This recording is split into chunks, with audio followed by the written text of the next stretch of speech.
لو احنا بنتعلم النهارده او لو احنا النهارده بنتكلم عن ايه الادوار اللي الاسره المفروض تكون بتعملها. اول حاجه، الاب يعطي الابن الاسم. والحته الاسم دي على فكره فيها حتتين. يعني الولد لما بيكبر ساعات بيسال هو انا مين سماني كذا، وكانه بيبقى وهو بيسال السؤال ده عايز يعرف هل ابوه كان فخور بانه يكون موجود، هل ابوه كان فخور بان هو يكون مهتم. من الاب ممكن يكون بيقول له وحش، ممكن يقول له عم الوحوش. الكلام ده الولد، ويمكن وهو طفل لما كنا بنتكلم عن المراحل وهو نفسه يكون محبوب، نفسه يكون مقبول، بيبقى عايز فعلا الدلع وان احنا نزغزغه في السرير وان احنا نلمسه، الاب والام على فكرة.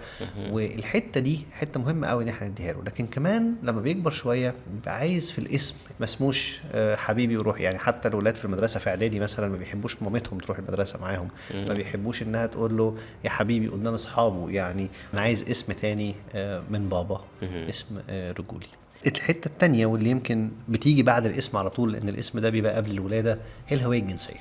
ويمكن انا عايز اكد على الحتة دي، احنا بنبقى نساء في رحم امهاتنا يمكن لغاية انا بيتهيألي الاسبوع الثالث ولا حاجة، لغاية لما يجي هرمون التستوستيرون ويخش ويحط الهوية انها هتبقى ذكورية. فبالتالي انا بتولد بقى في وسط نسائي، في وسط فيمينين. يعني امي موجودة والطفل بيبقى حاسس ان هو امه حاجة واحدة لغاية حتى بعد الولادة، لغاية لما بيظهر اول غيري اللي هو الاب، وبيبدا هنا انه يبدا يتواصل معايا ويلمسني وياخدني واسمع صوته والكلام ده كله. الحتت دي كلها مهمه، لان على فكره الميل لنفس الجنس بيظهر ساعات من سن 2 ل6 سنين. وطبعا لازم نقول ان ده ما بيبقاش في الجينات، لكن ده بنقول عليه انه بيبقى فيه طفل حساس او طفل عنده قد يكون بعض الهرمونات او بعض الصفات اللي جايه، لكن كمان مع حدث مرسب ان الاب بقى مش موجود، انه بدأت الام تبقى مهتمة بيه،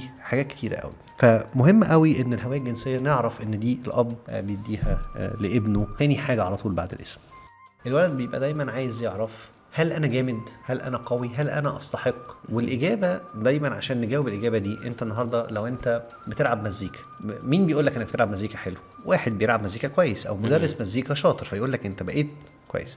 وبالتالي النموذج الابوي ده هو النموذج الذكوري، هو الصوره الاكبر بالنسبه له، هي دي اللي هو بيبقى منتظر منها انها تعطي له الصلاحيه او فكره انه تعرف انت فعلا تقدر، انا شايف انك جامد، انا شايف انك قوي. فلان الجامد بيقول لي ان انا جامد، فده بالتالي بيبقى هو ده اللي بيمرر الصلاحيه، هو ده اللي بيؤكد على ان انا عندي او امتلك المطلوب.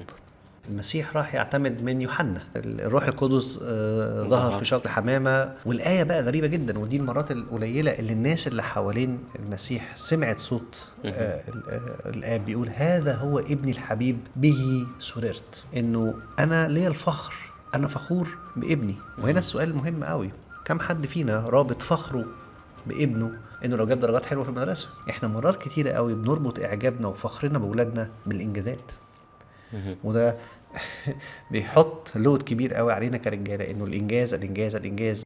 ابني بيلعب تايكوندو، بيلبسوا بدله السيفتي دي وبيعملوا مبارزه بينهم وبين بعض. فانا بوديه مرات، بس الحقيقه ما بخشش. فمره من المرات دخلت، ففوجئت ان البدله اللي هو بيلبسها، كل الولاد اول ما جت ساعه ربطه البدل دي جريوا على الناس اللي معاهم. فوجئت ان ابني جاي لي بالبدله عشان اربطها له. فوانا بربطها له قلت له هو انت كل يوم 4 بتعمل ايه؟ قال لي يعني بشوف حد يربطها لي من اصحاب، من باباهات اصحابي، او بروح للكابتن. حسيت انه انا بكون بجيبه التمرين بس انا مش موجود. هو لما احتاجني ما لقانيش. انا بدأت اعمل ايه؟ اعتياد ان انا اودي بس التمرين وكأني برضو مشغول بالانجاز، واقعد اتكلم في التليفون بره، او اقعد في العربية بعمل اي حاجة، او معايا الكمبيوتر بشتغل. كل ده بيخليني مشغول عنه. اليوم اللي انا تواجدت فيه بقى بيجيلي بالايه؟ بالحاجة اللي هو عايزها. لما احتاس هلاقي ابويا ولا مش هلاقي ابويا؟